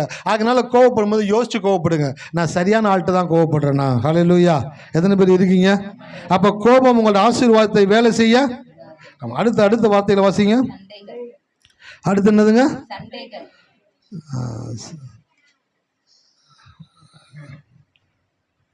அடுத்து என்னதுங்க? சண்டை. வீட்டில் கணவன் மனைவி சண்டை போடும்போது வீட்டில் WWF வச்சு விட்டுறாங்க. என்ன பண்ணாங்க வீட்டில்? பக்கத்தில் ஏதோ WWF பார்த்துட்டு இருக்காங்க போலன்னு வெட்டி பார்த்தா வீட்டுக்குள்ள இந்த அம்மா கரண்டி தூக்கி அடிக்கிறதும், அவர் சொலகை வச்சு மறைக்கிறதும், ஓய்னு கத்துறது கூடதும், பிள்ளைங்க இது பண்ணுறதும், பிள்ளைங்க அம்மா வேணாமா அப்பா வேணாம்பா விட்டு நீங்கள் என்ன பண்ணுறேன் பாரு என்ன பண்ணுறோம். 2 பேரும் அப்படியே WWF. அந்த WWF டக்குன்னு முடிஞ்சு அட்வர்டைஸ்மெண்ட் போட்டோன்னு டக்குங்களை போட்டு என்ன சண்டை போட்டு இருந்தீங்க என்னாச்சு? இல்லை சண்டை வெளியே தெரியக்கூடாதுன்னு. நான் ஒரு வீட்டில் குடியிருந்தேன். ஹவுஸ் ஓனருக்கே தெரியாமல் வீட்டுக்குள்ள சின்னதாக ஒரு ஷெட்டு மாதிரி போட்டேன் ஒரு ஜெபிக்கிறதுக்காக. அப்போ எப்படி பண்ணணும் ஒரு ஐடியா கொடுத்தாரு எனக்கு. நைட்டு எல்லா பொருளும் வாங்கி வச்சிடலாம், ஹவுஸ் ஓனர் தூங்கிடுவாங்க. சரி, நம்ம அடிக்கும் பொழுதும் ஸ்க்ரூ பண்ணும் பொழுதும் பாட்டு சவுண்ட் அதிகமாக வச்சு விட்டுரு. சரி ஓகே. அதே மாதிரி அவர் சுற்றில் அடிப்பார், பாட்டு சவுண்ட் அதிகமாக வைப்பேன். கிறிஸ்டின் பாட்டு தான் அதிகமாக சவுண்டு கேட்டுக்கிட்டே இருக்கும். டக்கு டக்கு டக்கு டக்கு டக்கு டக்குன்னு அடிச்சு ஸ்க்ரூ போட்டு மாட்டிக்கிட்டு முடிச்சுட்டு வேலையை முடிச்சுட்டு போயிட்டார். அந்த வீட்டில் 2-3 வருஷம் குடியும் இருந்துட்டோம். வீடு காலி பண்ணும் பொழுது அந்த ஹவுஸ் ஓனர் உள்ளே பார்க்குறாங்க. ஆச்சரியமாக பார்க்குறாங்க. தம்பி இது எப்போ பண்ணீங்க எங்களுக்கு தெரியாமல்? நான் சொன்னேன், நம்ம தான் காலி பண்ண போகிறேன். அப்புறம் என்ன சொன்னேன், அக்கா நீங்கள் சொன்னால் வேணான்னு சொல்லுவீங்க, ஆனால் அந்த சின்ன வீட்டில் எனக்கு ஜெபிக்கிறதுக்காக ஒரு அறை வேணுன்றதுக்காக ஒரு எள்ளு ஷேப்பில் நான் பண்ணேன். அப்போ வால்யூமை இன்க்ரீஸ் பண்ணி வச்சுட்டு டேப் ரெக்கார்டில் இந்த வேலையெல்லாம் பண்ணி முடிச்சுட்டேன். பார்ப்பாங்க, என்னப்பா அது ஹவுஸ் ஓனர்கிட்ட கேட்காமே இந்த வேலையெல்லாம் பண்ணியிருக்கீங்கன்னாக்கா பெரிய ஆள் பண்ணீங்க. அதே போல் சில பேர் வீட்டுக்குள்ளே சண்டை போடும்போது பாட்டு வால்யூம் இன்க்ரீஸ் பண்ணி வச்சுட்டு சண்டை போடுறது, அப்புறம் சண்டை முடிச்ச பிற்பாடு பாட்டை வால்யூம் கம்மி பண்ணுறது. நான் சொல்லட்டுங்களா, சண்டைகள் ஏன் வருது அப்படின்னாக்க உங்கள் மேலே ஒரு ஆசீர்வாதம் இருக்குன்றதை நீங்கள் உணராதனால தான் சண்டை போடுறீங்க. சண்டை போடுறதுனால தான் ஆசீர்வாதம் வேலை செய்ய மாட்டேங்குது. அல்லேலூயா. அப்போ சண்டை வரும்பொழுது என்ன பண்ணணும்? சண்டை ஆரம்பிக்கும் பொழுதே சமாதானமாக போயிடணும். வேதம் சொல்லுது, சமாதானம் பண்ணுகிறவர்கள் அவர்கள் தேவனுடைய. அப்போ போட்டி வச்சுக்குங்க கணவனுக்கும் மனைவிக்கும். யார் ஸ்கோர் பண்ணுறான்னு பார்க்கலாம். வீட்டில் சின்ன சின்ன ஸ்டார்ஸ் வாங்கி வச்சுக்கோங்க. ஸ்டார்ஸ் வாங்கி வச்சுட்டு குத்துங்க. நான் சண்டை போடாத அன்றைக்கி ஒரு ஸ்டார், நீ சண்டை போட்டனாக்க ஒரு ஸ்டார் எடுத்துடுவேன். இப்படியே ஒரு 6 மாதம் பண்ணிகிட்டே வாங்கலை. 6 மாசத்துல நீங்க தேவனுடைய புத்திரராய் வெளிப்படக்கூடியவர்களாக இருப்பீர்கள். அல்லேலூயா. அப்ப சண்டை போடும் பொழுது என்ன நடக்குது? ஆசீர்வாதம் வேலை செய்ய மறுக்கிறது. சில பேர் யோசிக்கிறாங்க, சார் கடினமா உழைக்கிறேன் சார், காலைல போறேன் சார், நைட்டு வரேன் சார், அனாவசியமான செலவு பண்றது இல்லை சார், ஆடம்பர செலவு பண்றது இல்லை சார், குறைவா தான் செலவு பண்றேன் சார், இப்படி சின்ன சின்ன காரியங்களை பண்ணி கூட என் வாழ்க்கையில ஆசீர்வாதம் இல்லையே அப்படின்னாக்க, பைபிள் ஒரு வசனம் இருக்குது, சம்பாதிச்சு ஓட்டையான பையில போட்டா என்ன கீழே. ஆமா, ஒரு படத்துல நாகேஷ் ரொம்ப பசியில வாடி அப்படியே நடந்து போவார். போகும்பொழுது கீழே ஒரு 5 பைசா கிடக்கும், எடுத்து பார்ப்பார், 5 பைசா ஜோப்பில் போட்டுட்டு, அது ஓட்டையான பை, கீழே உருண்டு போய் அடுத்த முன்னாடி கிடக்கும், பார்த்தா திருப்பி ஒரு 5 பைசா எடுத்து உள்ள போட்டுவார். அப்படியே போவார், திருப்பி அதே 5 பைசா தான் இருக்கும். யோசிப்பார், 5, 10, 15 பைசா அப்படின்னு ஹோட்டலுக்குள்ள போயிட்டு, சர்வர் 2 இட்லி எடுத்துனுவா, போண்டா எடுத்துனுவா, டீ எடுத்துனுவா, எவ்வளோ மொத்தம் 12 பைசா, இன்னும் 3 பைசா மிச்சம் இருக்குது, ஓகே சரி சொல்லிட்டு சாப்பிட்டு முடிச்சுட்டு கையை விட்டா அந்த இருந்த 5 பைசாவும் கீழே விழுந்துருச்சு. கை வெளியில வரும், விரல் அப்படியே. கேஷியர் அப்படியே பார்ப்பார், என்னப்பா பைசா எடு, கையை உள்ளே விட்டு இப்படி காட்டுவார். ஓட்டையான பையன், உன்னை கூட்டிட்டு போயிட்டு மாவரைக்கு விட இவனுக்கு ஒரு வேலையை கொடு. அப்ப என்னதுங்க, சம்பாதிச்சத பொத்தலான பையில போட்டா கீழே போய்கிட்டே தான் இருக்கும். அப்ப எந்த இடத்துல வைராக்கியம் இருக்கோ, எந்த இடத்துல கோபம் இருக்கோ, எந்த இடத்துல சண்டை இருக்குதோ அந்த இடத்துல ஆசீர்வாதம் வேலை செய்யாது. அப்ப அதை சரி செய்யும் பொழுது நீங்கள் ஆசீர்வாதத்தை தேடி ஓட தேவையில்லை. ஆசீர்வாதம் வந்து உங்க வீட்டு கதவை தட்டக்கூடியதா இருக்குது. அடுத்த வார்த்தை வாசிங்க. பிரிவினைகள், அப்புறம் பொறாமைகள். என்னதுங்க? கணவன் மனைவிக்குள்ள பொறாமை வர சார், கணவன் மனைவிக்குள்ள பொறாமை வரதுக்கான வாய்ப்புகள் இல்லை சார். வரும் அதெல்லாம் வரும், அதெல்லாம் சில பேர்த்துக்கு வரக்கூடியதாக இருக்குது. அப்போ பொறாமைகள் வரும் பொழுது இப்போ சொல்லப்பட்ட காரியங்கள் எல்லாம் உங்கள் லைஃப்பில் இருக்கா அப்படின்னு கொஞ்சம் இமேஜின் பண்ணி பாருங்க. இப்படி இப்போ சொல்லப்பட்ட காரியம் உங்கள் வாழ்க்கையில் எங்கெல்லாம் தலை தூக்குதோ அதெல்லாம் உங்களுடைய ஆசீர்வாதத்தை என்ன பண்ணுதுனாக்கா டிஸ்டர்ப் பண்ணக்கூடியதாக இருக்கிறது. அடுத்து வாசிக்கிற பாருங்க. கோபங்கள், சண்டைகள், பிரிவினைகள், மார்க்கபேதங்கள், பொறாமைகள், கொலைகள், வெறிகள், களியாட்டுகள் முதலானவைகளே. இப்படிப்பட்டவங்களுடைய வாழ்க்கையில் ஆசீர்வாதம் வேலை. அப்ப தேவன் இந்த பூமியை நிரப்புன்னு சொன்னாரு பாத்தீங்களா? நிரப்பக்கூடிய காரியங்களை, காலி செய்யக்கூடிய காரியங்கள் எதுனாக்க, இப்ப வாச்ச காரியங்களை என்ன பண்ணுங்க, உங்க வாழ்க்கையில ஆசீர்வாதத்தை காலி பண்ணிடும். இப்ப எது ஆசீர்வாதத்தை நிரப்பும்? கடவுள் நிரப்புன்னு சொன்னார்ல, எதை கொண்டு இந்த உலகத்தை நீங்கள் நிரப்ப முடியும் அப்படின்னாக்க, அடுத்த வாசிங்க 22. ஆவியின் கனியோ ஃபர்ஸ்ட் என்ன பார்த்தோம்? மாம்சத்தின் கிரியைகள். அதுக்கு பேரு மாம்சத்தின் கிரியைகள். அப்படின்னாக்க அழிக்கக்கூடிய, காலி பண்ணக்கூடிய காரியங்கள். அடுத்து ஆவியின் கனின்னு என்னதுங்க? புசிச்சு பலன் அடைகிறதுக்காக தேவன் கொடுத்தது. அப்ப ஆவியின் கனியோ அன்பு. ஃபர்ஸ்ட் என்னதுங்க? அன்பு. ஆமா, அன்பு எல்லாத்துக்குள்ளேயும் இருக்குதா அப்படின்ட்டு நீங்களே உங்களுக்குள்ள கேட்டுக்கோங்க. அன்பினுடைய ஒரு விஷயம் என்ன அப்படின்னாக்க, உங்களை அன்பு கூறுகிறவர்களை நீங்கள் அன்பு கூறுவது அன்பல்ல, உங்களை அன்பு கூற மறுக்கிறவர்களையும் உங்களை அன்பு கூற முடியாதவர்களையும் நீங்கள் அன்பு கூறுகிறீங்க பார்த்தீங்களா, அதுதான் உண்மையான அன்பு. அல்லேலூயா. எத்தனை பேருக்கு புரியுது? ஆமா, உங்களை சிநேகிக்கிறவர்களையே நீங்களும் சிநேகிப்பீர்களானால் நீங்கள் விசேஷித்து செய்கிறது என்ன? அப்ப விசேஷித்து செய்கிறது என்ன? உங்களை அன்பு கூறாதவர்களை நீங்கள் அன்பு கூறும் பொழுதுதான் நீங்கள் அன்பாக இருக்கிறீர்கள் என்ற அர்த்தம். நிறைய டைவோர்ஸ் கேஸ்லாம் வருது. வக்கீல் கேட்கிறார், என்ன இல்லை சார் அந்த ஆள் அன்பாகவே இருக்கிறது இல்லை சார். அவர்கிட்ட கேட்டாங்க, சார் அந்த பொண்ணு அன்பா இருக்கிறது இல்லை சார். அதில் வேணாம் சார், முடிச்சு விட்டுருங்க சார். என்னதான் நடந்துச்சு அப்படின்னாக்க, இவர் அன்பு கூர்ந்தா அந்த அம்மா அன்பு கூறும், அந்த அம்மா அன்பு கூர்ந்தா இவர் அன்பு கூறுவாரு. இவங்க 2 பேரும் அன்பு கூறுறது இல்லை. அன்பு கூறாதனால இவங்களுக்குள்ள சண்டை வருது, கோபம் வருது, பிரிவினை வருது, எல்லா இஷ்யூஸும் வருது. அதனால ஆசீர்வாதம் வேலை செய்யாம போகுது. சம்பாதிக்கிற கொஞ்சம் காரியங்களை சேர்த்து வைத்து 2 பேரும் டிஸ்கஸ் பண்ணி அடுத்த லெவலுக்கு போகிறதுக்கான வாய்ப்புகளை தவற விடுகிறார்கள். அப்ப அன்பு அப்படின்னாக்க, உங்களை அன்பு கூறுகிறவங்களை அன்பு கூறுகிறது இல்லை, உங்களை அன்பு கூற முடியாதவர்களை நீங்கள் அன்பு கூறுகிறீங்க பார்த்தீங்களா, அதுதான் உண்மையான அன்பு. ஹல்லேலூயா. இயேசு இந்த பூமியில் வந்தபோது சொன்னாரு, தேவன் அன்பாகவே. ஆமா, யார் அன்பு கூர்ந்தார்? அவரு பாவிகள் அன்பு கூர்ந்தாரு, தன்னை விரோதிக்கிறவர்கள் அன்பு கூர்ந்தாரு. சிலுவையில் கூட என்ன சொன்னாருங்க? பிதாவே இவர்களை. அப்படின்னா என்னங்க அர்த்தம்? அன்பு இருந்தா மட்டும்தான் வாயில மன்னிப்பு வரும். ஹல்லேலூயா. எத்தனை பேர் இருக்கீங்க? அன்பு உள்ள இருந்தா மன்னிப்பு வாயில ஆமாம், சில பேர் மன்னிக்கவே மாட்டுறாங்க. அப்படின்னாக்கா அன்பு இல்லாமல் இருக்கிறாங்க அர்த்தம். அன்பு இல்லைனாக்கா ஆசீர்வாதம் உங்கள் வாழ்க்கையில் வர முடியாது. அப்போ அன்பு உங்களுக்குள்ள வந்துருச்சுனாக்க ஆசீர்வாதம் உங்கள் மேல் புரண்டு ஓடக்கூடியதாக இருக்கிறது. ஆவியின் கனியோ அன்பு, அப்புறம் சந்தோஷம். எத்தனை பேர் சந்தோஷமா இருக்கிறீங்க?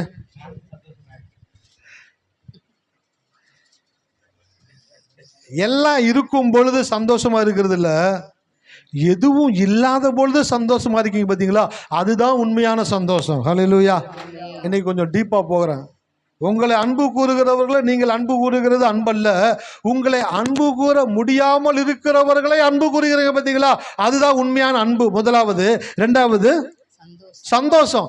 எனக்கு எல்லாம் இருக்குன்ற போது சந்தோஷமா இருக்கிறது இல்ல, எனக்கு எதுவுமே இல்லைன்ற பொழுது கூட என் தேவன் எல்லாவற்றையும் கொடுப்பார் என்ற சந்தோஷத்தோடு இருக்கிறீங்க பார்த்தீங்களா, அதுதான் உண்மையான சந்தோஷம். ஹல்லேலூயா.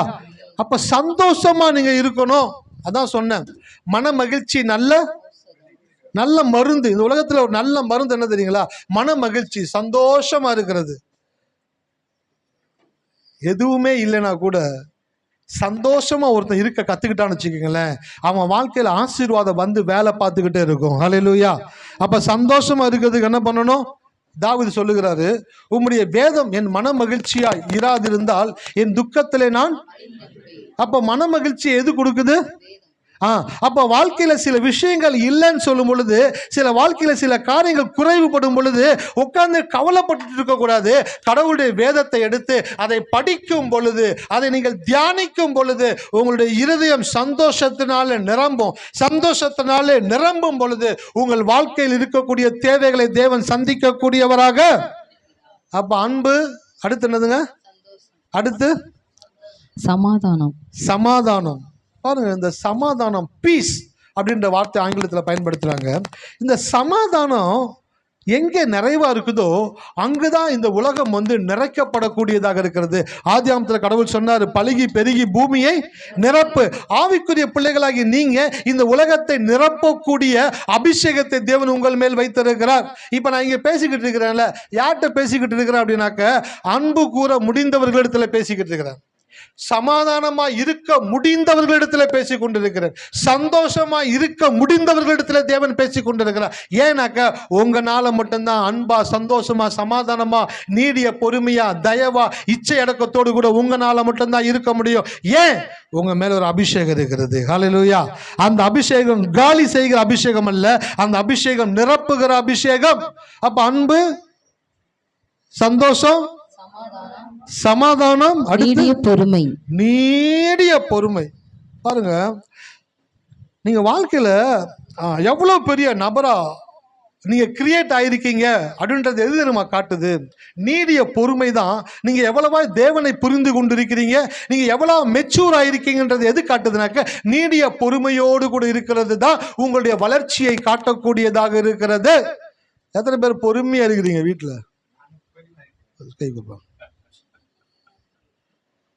செய்தி முடிஞ்சோன்னு என்ன சொல்லுவானாக்கா, சோமனு பிரதர், நான் ரொம்ப கோவப்பட்டுறேன்.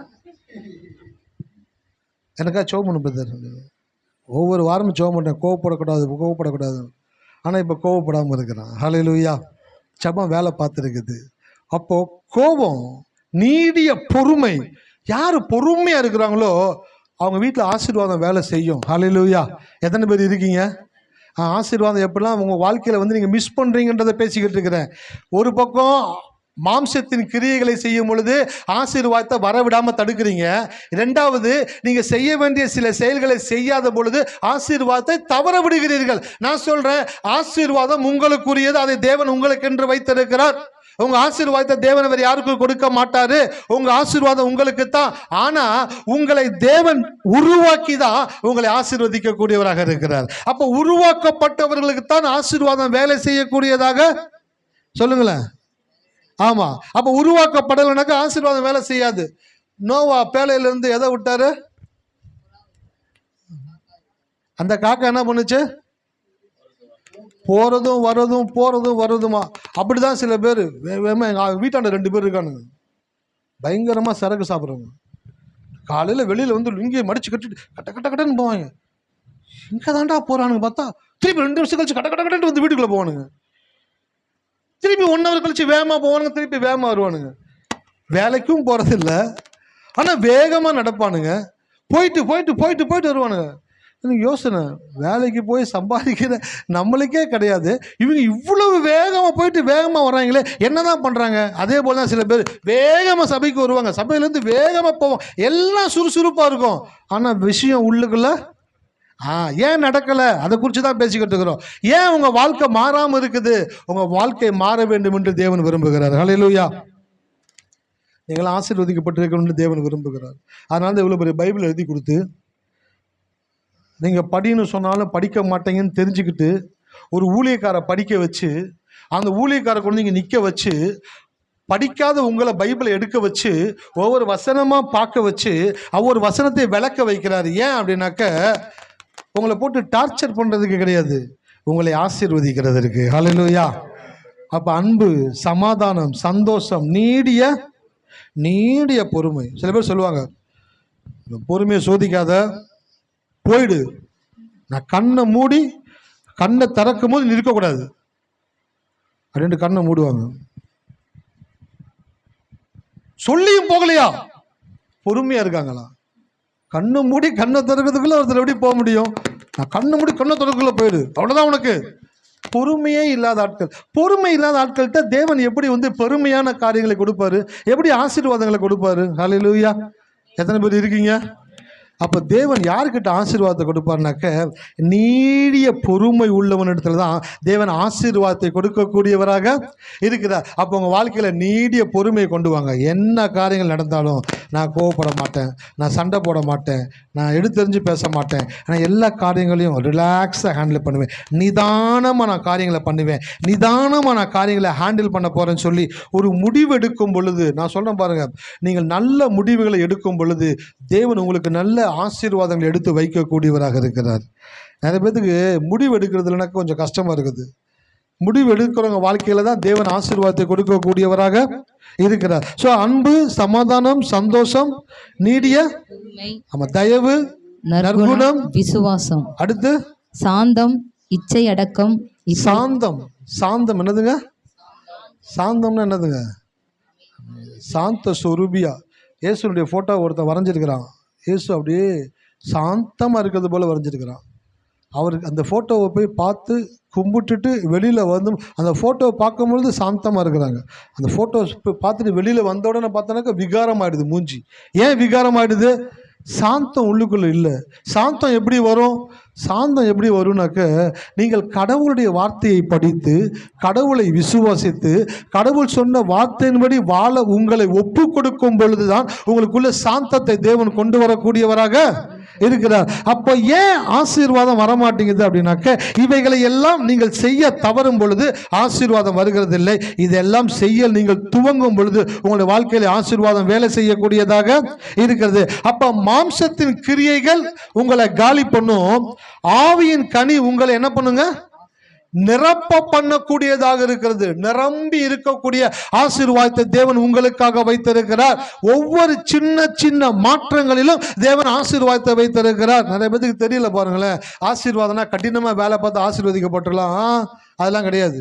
கடினமா வேலை பார்க்குறவங்களுக்கு ஆசீர்வாதம் வேலை செய்ய கிடையாது. யாரு உண்மையாய் தேவனை நம்புகிறார்களோ அவர்களுக்கு ஆசீர்வாதம் வேலை செய்யக்கூடியதாக. உண்மையுள்ள மனுஷன். அப்ப எதுல உண்மையா இருக்கிறது? கடவுளுடைய வார்த்தையில. இப்படி கடவுள் சொல்லியிருக்கிறாரா?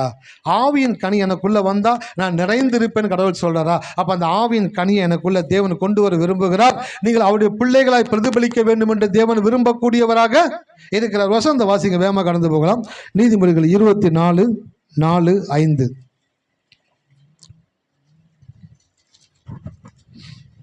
அறிவினாலே அறைகளில் அருமையும் இனிமையுமான சகலவித பொருட்களும் நிறைந்திருக்கும். எதனால நிறைந்திருக்குமா? அறிவினாலே. அறிவினாலே. அறிவு அப்படின்னாக்க என்னன்னாக்கா நாலேஜ். எல்லாரும் சொல்லுங்க, அறிவுன்னு என்னதுங்க? ஆமா, அறிவுன்றது உலக அறிவு கிடையாது.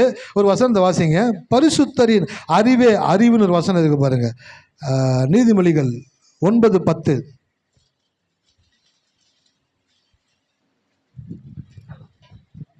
கர்த்தருக்கு பயப்படுதலே ஞானத்தின் ஆரம்பம், பரிசுத்தரின் அறிவே அறிவு. பரிசுத்தரின் அறிவே அறிவு. உங்களுக்கு இன்னைக்கு நற்செய்தியை சொல்றேன். உங்க வாழ்க்கையில நீங்கள் விரும்புகிற ஆசைப்படுகிற எல்லாவற்றையும் அனுபவிக்க உங்களுக்கு தேவன் அனுக்கிரகம் பண்ணி இருக்கிறார். உங்களுடைய வாழ்க்கையை நீங்கள் நிரப்ப வேண்டும் என்று தேவன் விரும்புகிறார். நீங்கள் நிரப்பக்கூடிய நீங்கள் எப்படிப்பட்ட மனநிலையோடு கூட இருக்க வேண்டும் என்று தேவன் விரும்புகிறார் என்பதை உங்களிடத்தில் நான் பேசிக் கொண்டிருக்கிறேன். நான் பேசின காரியங்கள்ல மாம்சத்தின் கிரியைகள் 17 காரியங்கள் சொல்லப்பட்டிருக்குது. ஆவியின் கனி 9 சொல்லப்பட்டிருக்குது. வீட்டில் போயிட்டு கொஞ்சம் டைம் ஸ்பெண்ட் பண்ணி அதை வாசிச்சு பாருங்க. இது யாருக்காக கர்த்தர் எழுதி கொடுத்திருக்கிறாரு சொல்லுங்களேன்? நமக்காக எழுதி கொடுத்திருக்கிறார். ஏன் நமக்கு எழுதி கொடுத்திருக்கிறாரு? நாம் இதை செய்ய வேண்டும் என்று தேவன் விரும்புகிறார். ஏன் இதை நாம் செய்யணும் தேவன் விரும்புகிறாரு? இதை செய்யும் பொழுதுதான் தேவனுடைய ஆசீர்வாதம் நம்முடைய வாழ்க்கையில வேலை செய்யக்கூடியதாக இருக்கிறது. அப்ப நீங்க ஆசீர்வதிக்கப்படுவதற்கான மிக முக்கியமான ரகசியங்களை தேவன் வேதத்தில் எழுதி கொடுத்திருக்கிறார். இங்க போட்டிருக்குது நீதிமொழிகள்ல, பரிசுத்தரின் அறிவே அறிவு. கடவுளை நீங்க எவ்வளவா அறிந்து கொள்றீங்களோ, கடவுளை எப்படி ஒரு மனுஷன் அறிந்து கொள்ள முடியும்? யோவான்ல போட்டிருக்குது, ஒன்றான மெய் தேவனாகிய உம்மையும் நீர் அனுப்பினவராகிய இயேசு கிறிஸ்துவையும் அறிவதே நித்திய ஜீவன். எப்படி ஒரு மனுஷன் கடவுளை அறிந்து கொள்ள முடியும்? சில பேர் சொல்றாங்க 40 நாள் ஃபாஸ்டிங் போடு, நைட்டு பகலும் ஸ்தோத்திரம் பண்ணிக்கிட்டே இரு, தனிமையான ஒரு இடத்துக்கு போயிடு. அதெல்லாம் ஒன்றும் நடக்காது. கடவுள் எப்படி நீங்க அறிஞ்சிக்க முடியும்? அவர் எழுதி கொடுத்த வார்த்தையை படித்து நம்பி அந்த வார்த்தையின்படி உங்கள் வாழ்க்கையை டியூன் பண்ணுறீங்க பார்த்தீங்களா? டியூன் பண்ணும் பொழுது அந்த தேவன் உங்களை பார்க்க வந்துடுவார். ஹல்லேலூயா. நீங்கள் கடவுளை பார்க்க போகணுன்ற அவசியம் கிடையாதுங்க. உங்களால் கடவுளை பார்க்க முடியாது. யாராச்சும் 7ஆம் வானத்துக்கு போவீங்களா? போக முடியும். இன்னைக்கு செத்தா நாளைக்கு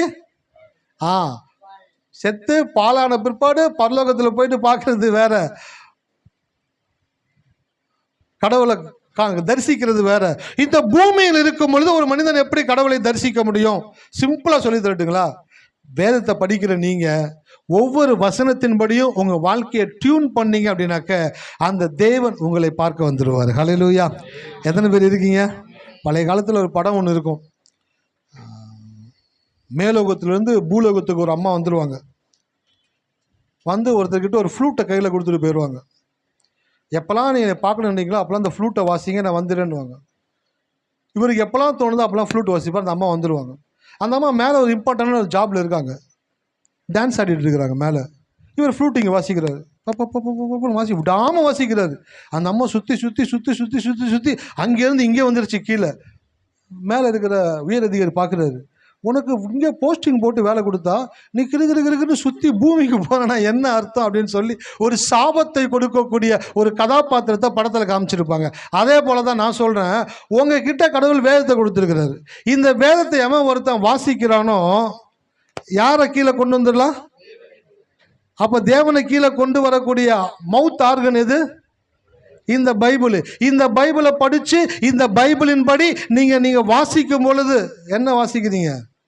கர்த்தர் நல்லவர், கர்த்தர் என்னைய அன்புள்ளவனை வைத்திருக்கிறார். நான் அன்பாக இருப்பேன், நான் பொறுமையாக இருப்பேன், நான் நிதானமாக இருப்பேன், நான் சாந்தமாக இருப்பேன், நான் நீடிய பொறுமையோடு கூட இருப்பேன், நான் எல்லாவற்றையும் விட்டு கொடுத்து போவேன், நான் சமாதானமாக இருப்பேன். அப்படி நீங்கள் உங்களை டியூன் பண்ணும் பொழுது என்ன நடக்குதுனாக்க வாசிக்கிறீங்க. நீங்கள் வாசிக்கும் பொழுது யார் இறங்கி கீழே வருவா? யார் இறங்கி கீழே வருவா? இவ்வளவு ஈஸியா ஒரு தேவனை, அதான் வேதம் சொல்லுது, தேவனை இத்தனை சபீமமாய் பெற்ற வேற எந்த ஜாதி இந்த உலகத்துல உண்டு? கடவுளை கீழே இறக்கக்கூடிய ஆற்றல் உங்களிடத்தில் இருக்கிறது என்பதை மறந்து விடாதீர்கள். நீங்க உங்களை டியூன் பண்ணும் பொழுது நீங்க தேவனை என்ன பண்றீங்க? டவுன் பண்றீங்க, கடவுளை கீழே கொண்டு வர்றீங்க. கடவுள் ஒரு மனுஷனுடைய வாழ்க்கையில வருவார் என்றால் அவன் வாழ்க்கையில் இருக்கிற குறைவுகளை தேவன் நிறைவுகள் ஆக்கக்கூடியவராக. போன வாரமே பால்ராஜ் சொன்னான், கோபப்படாத பிரதர், பொறுமையாக பேசு. ஏன் செய்தியில் கோபமாக பேசுகிறேன்? நான் கோபமாக பேசலை, விஷயத்தை ஸ்ட்ராங்காக சொல்கிறேன். ஹல்லேலூயா. யார் செய்தி கவனிக்கிறாங்களோ இல்லையோ பக்காவாக கவனிச்சுன்னு இருக்கும். கோபம் பேச பிரதர், கோபப்படாத பிரதர், அமைதியாக பேசு, அமைதியாக பேச அப்படின்னா. நான் சொன்னேன், நான் கோபமாக பேசலைடா. இல்லையே, கண்ணை போட்டு போய் பேசுங்க. ஓ அப்படி பேசுறது பற்றியா? ஏன் அப்படி பேசுகிறேன் அப்படின்னாக்க முக்கியமான விஷயங்கள் நீங்கள் மிஸ் பண்ணிடக்கூடாது. ஹல்லேலூயா. அதே விஷயங்கள் எப்படி பேசலாம்? பைபிளை படிங்க, கடவுள் வருவார். ஏன்னா வேண்டாம் வெறுப்பா பிரசங்கம் பண்ணிக்கிட்டு இருக்கிறாரு.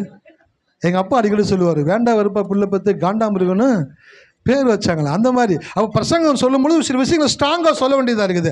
அப்போது உங்கள் மவுத் ஆர்கனை வச்சு ஒரு ஆளை கீழே கொண்டு வர சொல்லுங்களேன். சில மனைவிங்க சில இன்ஸ்ட்ருமெண்ட்லாம் வச்சுருக்கிறாங்க கணவரை கொண்டு வர்றதுக்கு. கணவர் இடத்துல உட்காந்து பேசிக்கிட்டு இருப்பார், கணவரை போய் கூப்பிட முடியாது. அப்படின்னாக்க 5 நிமிஷத்தில் வரப்போறியா இல்லையா? அவர் இன்னும் பேசிகிட்டு இருக்காரு, ஜோராக பேசிகிட்டு இருக்கிறாரு. டம்முன்னு ஒரு பொருளை போடுவாங்க. அப்படின்னாக்க 2 நிமிஷம் தான் இருக்குது, வந்து ஆகணும். அன்றைக்கி ஒரு ரீல்ஸ் பார்த்துக்கிட்டு இருக்கிறேன். ஹஸ்பண்ட் காருக்குள்ளே உட்காந்துருக்கிறாரு, ஒய்ஃபு வந்து கதவை திறக்க சொல்கிறாங்க. அவர் திறக்கலை. இப்படின்னு கை தூக்கிச்சு போங்க, டக்குன்னு கதவை திறந்துட்டான். அவனுக்கு 3 நிமிஷம் டைம், 3 செகண்ட்ஸ் டைம் கொடுக்குது. 3 வரல மடக்கிறதுக்குள்ளே கதவை திறக்கணும். பார்த்தேன், என்ன மாதிரி லேடியாக இருக்குதுப்போ, அயன் லேடியாக இருக்கும் போல். சில பேர் அப்படி தான் கணவன்ட்ட. சில பேர் மனைவியை வந்துட்டு பேசிக்கிட்டு இருந்தாங்கனாக்கா வர சொல்கிறதுக்கு என்ன பண்ணுறதுனாக்கா சில கோட் வேர்டெலாம் வச்சுருப்பாங்க. இதெல்லாம் யூஸ் பண்ணுங்கள். அல்லேலூயா. எத்தனை பேர் இருக்கீங்க? பெண்கள்லாம் பேசிக்கிட்டு இருக்கிறாங்க. இப்போ ஒய்ஃபை கூப்பிடணும். அப்போ கூப்பிடுறதுக்கு ஏதாச்சும் ஒரு கோடு வேர்டை பயன்படுத்தணும், மற்றவங்களுக்கு தெரியக்கூடாது. இந்த ஹிந்தி தெரிஞ்சவங்க தமிழ் தெரிஞ்சவங்க கிட்ட பேசிக்கிட்டு இருக்கும் பொழுது திடீர்னு ஹிந்தியில் பேசுவாங்க. எத்தனை பேர் கவனிச்சிருக்கீங்க? ஏன் அப்படின்னாக்க அவங்க பேசுறது உங்களுக்கு தெரியக்கூடாதுன்றதுக்காக. அதே போல் சில கணவர் சில மனைவி சில கோடு வேர்டெலாம் வச்சுருப்பாங்க. வந்து ஆகணும், வரணும், ஃபோன் பண்ணுவாங்க. பக்கத்தில் வச்சு ஒரு சிஸ்டர் உட்காந்துருப்பாங்க. எங்கெங்க இருக்கீங்க? அந்த இடத்துல இருக்கம்மா. அப்படியா? சரி வாங்க, 5 நிமிஷத்தில் வந்துடணும். 5 நிமிஷத்தில் வந்துடணும் அப்படின்னாக்கா அவங்க டைம் ஃபிக்ஸ் பண்ணுறாங்க. 5 நிமிஷத்தில் வந்து ஆகணும். Code word. அல்லேலூயா. எத்தனை பேர் இருக்கீங்க? அப்போ ஒரு ஆளை கொண்டு வர்றதுக்கு கோடு வேர்டை பயன்படுத்துறாங்கல்ல, அதே போல உங்கள் தேவனை உங்களிடத்துல கொண்டு வர்றதற்கான மிக முக்கியமான வார்த்தைகளை தேவன் எழுதி கொடுத்திருக்கிறார். அப்ப இந்த பைபிள்ன்றது உங்களை டியூன் பண்ணி நீங்க எப்படி நீங்க இசையை வாசிக்கிறது போல உங்களுடைய வாயின் வார்த்தைகளை நீங்கள் மாற்றி குணாதிசயங்களை மாற்றுகிறீர்களோ உங்கள் தேவனை நீங்கள் உங்களுடைய பரத்தில் கொண்டு வர முடியும். அல்லேலூயா. தாவீது சொல்லுகிறார், கர்த்தர் எங்க இருக்கிறாரு, அதனால் நான் அசைக்க. அப்போ கடவுள் வலது பரிசத்தில் இருக்கிறான்னு ஒரு மனுஷன் சொல்றான் அப்படின்னாக்க அவன் எவ்வளவாய் தேவனை வந்து புரிந்திருப்பான். தேவன் தன் பக்கத்தில் இருக்கிறான்றத ஸ்ட்ராங்கா சொல்றான் அப்படின்னாக்க அவன் எவ்வளவாய் கடவுளை உணர்ந்திருப்பான்னு பாருங்க. நீங்க சொல்ல முடியுமா? பக்கத்தில் பவானி சிஸ்டர் இருக்கிறாங்க, பக்கத்தில் ராணி சிஸ்டர் இருக்கிறாங்க, அப்படிதான் சொல்ல முடியும். கர்த்தர் என் பக்கத்தில் இருக்கிறான்னு சொல்ல முடியுமா? சொல்ல முடியும். எப்போ சொல்ல முடியும் அப்படின்னாக்க நீங்கள் கடவுளுடைய வார்த்தையின்படி வாழ்ந்தீங்க அப்படிங்கனாக்க நீங்க சொல்ல முடியும், என் பக்கத்தில் என் ஆண்டவர் இருக்கிறார் அப்படின்ட்டு சொல்லி பாருங்க. உங்க வாழ்க்கையில ஆசீர்வாதம் கரை புரண்டு வரக்கூடியதாக இருக்கிறது. எத்தனை பேர் ஆசீர்வதிக்கப்படணும்னு விரும்புறீங்க? எத்தனை பேர் இப்போது இருக்கிறதை காட்டிலும் 1000 மடங்கு பெருகணும்னு விரும்புறீங்க? உங்க 2 பேர்த்துக்கு என்னப்பா கை தூக்குறீங்களா? ஓஹோ. கர்த்தர் உங்களை ஆசீர்வதிக்க விரும்புகிறார். உங்களை ஆசீர்வதிக்க வேண்டும் என்பதற்காக தான் உங்களை தேவன் ஆலயத்தில் கொண்டு வந்து வார்த்தைகளை உங்களுக்கு கொடுக்கக்கூடியவராக இருக்கிறார். உங்கள் வாழ்க்கையில் இப்பொழுது இருக்கிறதை காட்டிலும் 1000 மடங்கு கர்த்தர் உங்களை ஆசீர்வதிப்பார். ஹல்லேலூயா. இந்த வார்த்தையை நான் சொல்லும் பொழுது எனக்குள்ள ஒரு அபிஷேகத்தை நான் உணரக்கூடியவனாக இருக்கிறேன். I feel that anointing. ஒரு அபிஷேகத்தை தேவன் இந்த மாலை வேளையில் உங்கள் மேல் ஊற்றக்கூடியவராக இருக்கிறார். ஒரு அபிஷேகம் உங்கள் மேல் கடந்து வரக்கூடியதாக இருக்குது. அது ஆரோனுடைய சிரசின் மேல் ஊற்றப்பட்டு அவன் தாடிகளில் வடிகிறதும் அங்கிகளில் இறங்குகிறதுமான நல்ல தைலத்திற்கு ஒப்பாக இருக்கிறது போல இப்பொழுது ஒரு ஆசீர்வாதத்தை உண்டாக்குகிற அபிஷேகம் உங்கள் மேல் தேவன் ஊற்றக்கூடியவராக இருக்கிறார். அந்த அபிஷேகம் உங்களுடைய வாழ்க்கையில் இருக்கக்கூடிய குறைவுகளை நிறைவுகளாக்கக்கூடியதாக இருக்கிறது. நன்றி தகப்பனே, நன்றி ஆண்டவரே. இந்த மாலை வேளையில் இந்த இடத்துல வந்து உட்கார்ந்து கொண்டிருக்கிற ஒவ்வொரு பிள்ளைகளுடைய வாழ்க்கையிலும் ஒரு ஆசீர்வாதம் வேலை செய்கிறதற்காய் நன்றி செலுத்துகிறேன். ஒரு ஆசீர்வாதம் ஒரு அபிஷேகத்தை போல இறங்குகிறதற்காய் நன்றி செலுத்துகிறேன் கர்த்தாவே. கலாத்தியர் புஸ்தகத்தில் சொல்லப்பட்டது போல மாம்சத்தின் கிரியைகளை ஒழித்து ஆவியின் கனிகளை தங்களுக்குள்ளே கொண்டு வந்து உம்மை சொந்த தெய்வமாய் ஏற்றுக்கொண்டவர்கள் உம்முடைய ஆசீர்வாதத்திலே வாழ ஒவ்வொரு பிள்ளைகளுக்கும் நீர் கிருபை தர வேண்டுமாய் செபிக்கிறோம் தகப்பனே.